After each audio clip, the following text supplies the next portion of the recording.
England lines அணியை புரட்டியடித்த இந்திய ஏ அணி 9 பவுலர்களை பயன்படுத்தியும் வேலைக்கு ஆகல.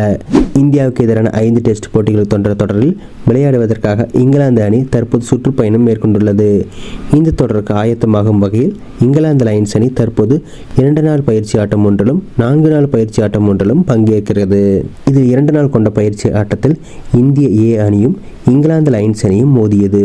இந்திய ஏ அணியில் அபிமன்யு ஈஸ்வரன் கேப்டனாக தலைமை தாங்க ரஜித் பட்டிதார், சர்பராஸ் கான் போன்ற வீரர்கள் பங்கேற்றிருந்தார்கள். இந்த நிலையில் இந்த போட்டியில் டாஸ் வென்ற இங்கிலாந்து லைன்ஸ் அணியில் முதலில் பேட்டிங் தேர்வு செய்தது. இதில் இங்கிலாந்து லைன்ஸ் அணி வீரர்களின் உண்மையான ஆட்டத்தை வெளிப்படுத்தி ரன்களை சேர்க்க முயன்றனர். எனினும் நடுவரிசை வீரர்கள் அடுத்தடுத்த ஆட்டம் இழந்து இங்கிலாந்து லைன்ஸ் அணி தடுமாறியது.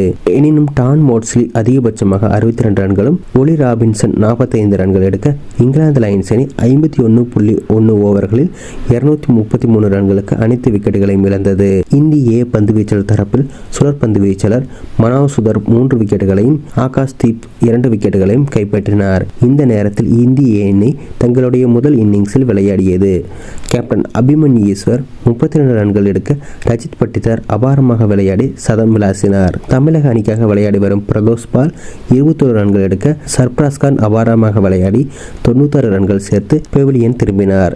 இதே போன்று KS பரத் தன் பங்கிற்கு 64 ரன்களும், துருவ் ஜுரால் 50 ரன்களும் எடுத்தனர்.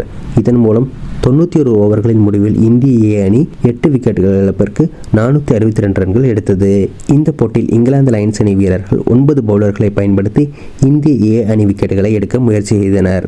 இது 2 நாட்கள் நடைபெறக்கூடிய ஆட்டம் என்பதால் போட்டி சமனில் முடிந்தது.